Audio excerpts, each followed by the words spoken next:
தோழர்களே, ஆசிரியர் பெருமக்களே, நியமன தேர்வில் தேர்ச்சி பெற்ற இடைநிலை ஆசிரியர் கூட்டமைப்பின் நிர்வாகிகளே, உங்கள் அனைவருக்கும் இந்திய கம்யூனிஸ்ட் கட்சியின் தமிழ்நாடு மாநில குழுவின் சார்பில் முதலில் வணக்கத்தை நான் தெரிவித்துக் கொள்கிறேன். ஒரு 10-15 தினங்களுக்கு முன்புதான் எங்கள் கட்சி மாநாட்டில் நான் மாநில செயலாளராக தேர்வு செய்யப்பட்டேன். தேர்வு செய்யப்பட்டவுடன் அடுத்த நாள் நான் கலந்து கொண்ட போராட்டம் எம்ஆர்எஃப் தொழிலாளர்கள் நடத்திய போராட்டம். அடுத்த 2வது போராட்டம் ஆசிரியர்கள் நடத்துகிற போராட்டம். தொடர்களே, இது முழுக்க முழுக்க கல்வி சம்பந்தப்பட்டது. கல்வி சலுகை அல்ல,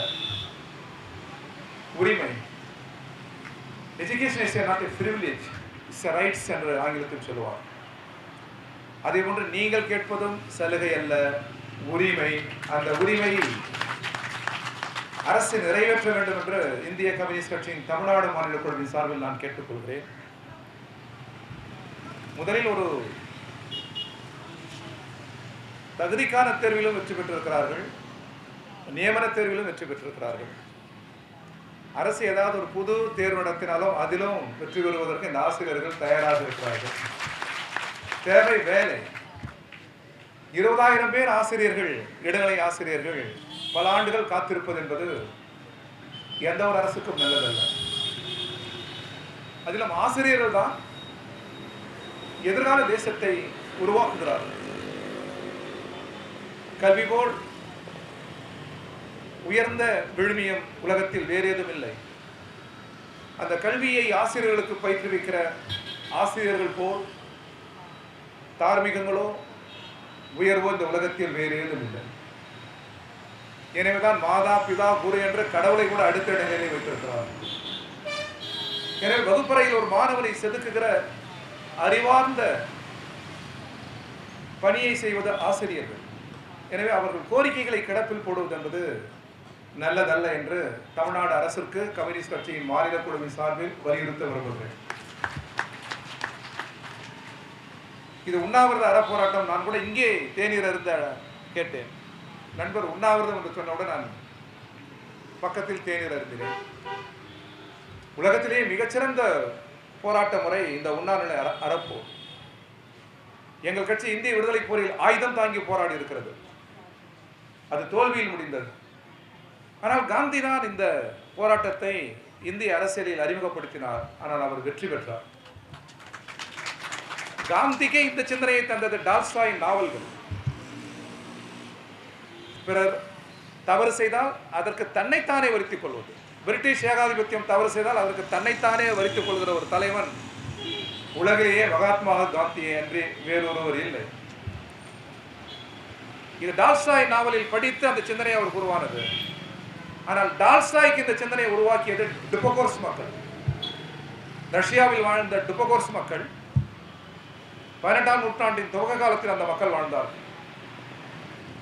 பிறர் செய்த தவறுக்கு தன்னை வரித்துக் கொள்வார். திருட மாட்டார்கள், பொய் பேச மாட்டார்கள், தேவைக்கு அதிகமாக எதையும் சேமித்து வைக்க மாட்டார்கள். குடும்பங்களில் யாராவது தவறு செய்தால் அவர்களை கண்டிப்பதில்லை, அந்த தவறுக்கு தன்னை தண்டித்துக் கொள்வார். மிக அற்புதமான மனிதர்கள். இவ்வளவு சிறந்த கலாச்சார மனிதர்கள் இங்கே தேவையில்லை என்று சொல்லி மன்னராட்சி முறை அவர்களை நாடு கடத்தியது. இன்றைக்கும் கனடாவில் அவர்கள் ஆயிரக்கணக்கான மக்கள் இன்றைக்கும் வாழ்கிறார்கள். 18ஆம் நூற்றாண்டிலிருந்து சென்றவர்கள். அவர்களுக்காகவே அவர்களை கப்பலில் ஏற்றி அயல்நாடுகளுக்கு கொண்டு செல்ல வேண்டும் என்பதற்காக டால்ஸ்டாய் எழுதிய நாவல் தான் புத்துயிர்ப்பு. உலக வரலாற்றில் தலை சிறந்த 10 நாவலை நீங்கள் வரிசைப்படுத்தினால் அதில் புத்துயிர்ப்பு ஒரு நாவல். அந்த நாவலில் கிடைத்த ராயல்டி முழுவதுமே அந்த மக்களுக்கு அவர் கொடுத்தார். நான் இதை சொல்வதற்கு காரணம், எத்தனையோ ஆண்டுகளுக்கு முன்னால் டுபகோர்ஸ் மக்கள் துவக்கிய அந்த போராட்டத்தை இங்கே நாம் துவக்குகிறோம் என்று சொன்னால் இந்த போராட்டத்திற்கு நிகரே இல்லை. ஆசிரியர்கள், கல்வி தருகிற ஆசிரியர்கள் தங்களை வரித்துக் கொள்கிறார்களே, அவர்கள் கோரிக்கை தான் என்ன என்று சம்பந்தப்பட்ட அதிகாரிகள் இங்கே வந்திருக்க வேண்டும். கல்வி அமைச்சர் இங்கே வந்திருக்க வேண்டும். இது வருவாய்த்துறை அல்ல, இது சேவைத்துறை. கல்வி முழுக்க முழுக்க அறிவுத்துறை. மானுடத்தின் மகத்தான ஆளுமை துறை. இங்கேதான் ஒரு தேசம் கட்டி எழுப்பப்படுகிறது. எனவே அதற்கான வல்லுநர்கள், சிற்பிகள், ஆசிரியர்கள். எனவே அவர்கள் கோரிக்கையை கிடப்பில் போடுவது என்பதே ஏற்புடையதல்ல. எனவே எங்கள் கட்சியின் மாநில குழுவின் சார்பில் தமிழ்நாட்டு முதல்வரை நான் கேட்டுக்கொள்கிறேன். அவரோடு தான் நாங்கள் இருக்கிறோம். அவர் தலைமையில் தான் எங்கள் கூட்டணி இருக்கிறது. தேர்தல் வந்தால் இந்த தலைமை தான் வெற்றி பெறும் என்கிற நம்பிக்கையில் கூட நான் சொல்லுகிறேன், இந்த கோரிக்கையை நீங்கள் உடனடியாக நிறைவேற்ற வேண்டும் என்று நான் எங்கள் கட்சியின் சார்பில் வலியுறுத்த விரும்புகிறேன். அது வேறு, அரசியல் கூட்டணி வேறு. ஆனால் ஆசிரியர்கள் கோரிக்கைகள், அதற்கான போராட்டங்கள் வேறு. நாங்கள் தமிழ்நாட்டு முதல்வரின் கூட்டணியில் இருக்கிறோம், அவர்கள் பக்கம் இருக்கிறோம். அது அரசியல். முதல்வரோடு மிக நெருக்கமாக இருக்கிறோம், அந்த கூட்டணியில் மிக நெருக்கமாக இருக்கிறோம். ஒன்றிய அரசுக்கு எதிராக பெரும் போரை நாங்கள் துவக்கி இருக்கிறோம். அந்த போர் மாநில உரிமைகளுக்கான போர், கூட்டாட்சி முறையை காப்பதற்கான போர், நாடாளுமன்ற ஜனநாயகத்தை காப்பதற்கான போர், நமது அரசியல் சட்ட நெறிகளை காப்பதற்கான போர், தமிழக உரிமைகளுக்கான போர் மட்டுமல்ல, தமிழ்நாடும் தமிழக முதல்வர் நடத்துகிற போர், இந்தியாவின் கூட்டிசைவை காக்கிற போர். அதில் நாங்கள் உறுதியாக இருக்கிறோம். அதில் உறுதியாக நின்றபடி தமிழக முதல்வருக்கு சொல்லுகிறேன், இடைநிலை ஆசிரியருக்கும் அரசுக்கும் ஒரு பிரச்சனை என்றால் நாங்கள் உங்கள் பக்கம் அல்ல, இடைநிலை ஆசிரியர் பக்கம். எனவே உங்கள் குரலை ஓங்கி ஒலிப்போம். அதில் எந்த தயக்கமும் இல்லை. எங்கள் தமிழக அரசா தொழிலாளர்களா என்றால் நாங்கள் தொழிலாளர்கள் பக்கம். இங்க இருக்கிற ஆசிரியர்களா அரசா என்றால் நாங்கள் ஆசிரியர்கள் பக்கம். இது முதல்வருக்கு நன்றாக தெரியும்.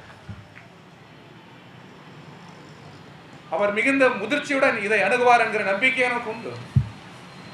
எனவே அவரை நேரில் சந்திக்கிற வாய்ப்பு கிடைத்தாலும் நாங்கள் வலியுறுத்துகிறோம். எங்கள் கட்சியின் மாநில குழு கூட்டத்திலும் தீர்மானமாக போடுவதற்கு நாங்கள் தயாராக இருக்கிறோம். நான் நிறைவு செய்கிறேன். கல்வி, எனக்கு முன்னர் நண்பர் பேசுகிற போது ஒரு நண்பரிடத்தில் நான் பேசிக் கொண்டிருந்தேன். நிறைய அண்டச்சத்திரங்கள் நாட்டுவதை விட ஒரு கல்வி சாலை, பாரதி பாடலை அவர் சொன்னார் அல்லவா, இது உலகத்தில் எங்கேயும் நடைபெறவில்லை. நீங்கள் எல்லாம் ஆசிரியர் பெருந்தகை என்பதால் நான் சொல்லுவதற்கு நீங்கள் அனுமதிக்க வேண்டும். நான் கட்சி அரசியல் பேசவில்லை.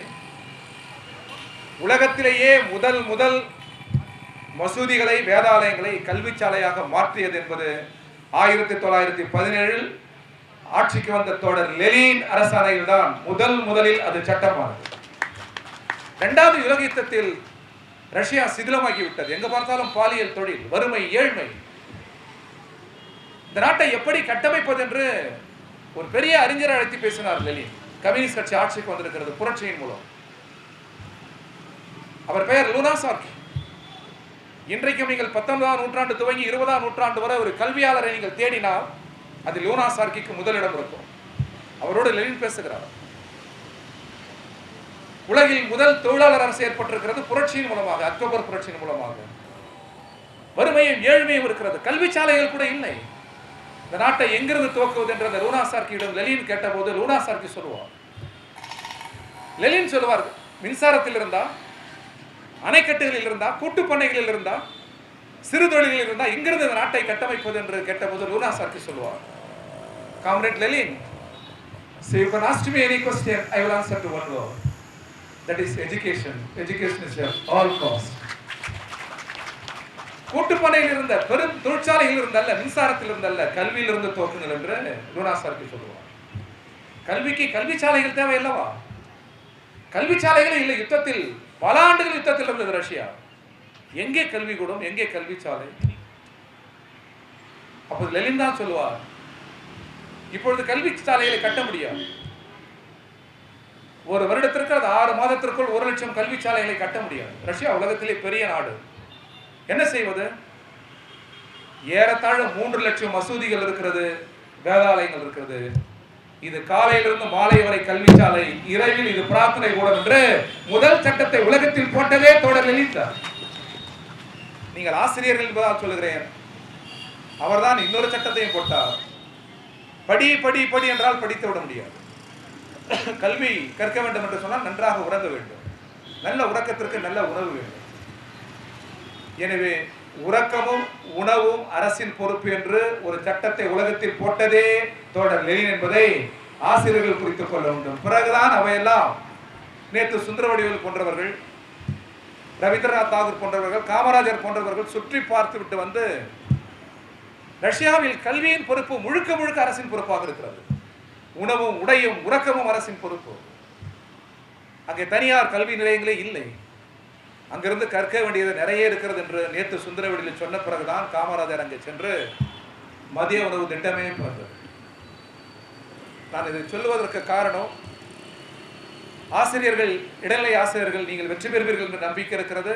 அடுத்து நீங்கள் எல்லோரும் ஆசிரியராக பணி நியமனம் பெற்ற பிறகு நடைபெறுகிற அந்த பாராட்டு கூட்டத்தில், வெற்றி விழாவில் நான் கம்யூனிஸ்ட் கட்சியின் சார்பில் பங்கேற்பேன் என்கிற நம்பிக்கையும் இருக்கிறது. எந்த ஒரு நாகரிக அரசும் ஆசிரியர்களின் கோரிக்கைகளை கடந்து சென்றுவிட முடியாது. எனவே இந்த அரசு, தமிழக முதல்வர் அந்த கூட்டணியில் இருப்பவன் என்பதால் மட்டுமல்ல, இந்திய கம்யூனிஸ்ட் கட்சியின் குரலாக நான் சொல்கிறேன், ஆசிரியர்களின் இந்த கோரிக்கையை நீங்கள் நிறைவேற்ற வேண்டும், நிறைவேற்றுவீர்கள் என்ற நம்பிக்கையில் விடைபெறுகிறேன். நன்றி, வணக்கம்.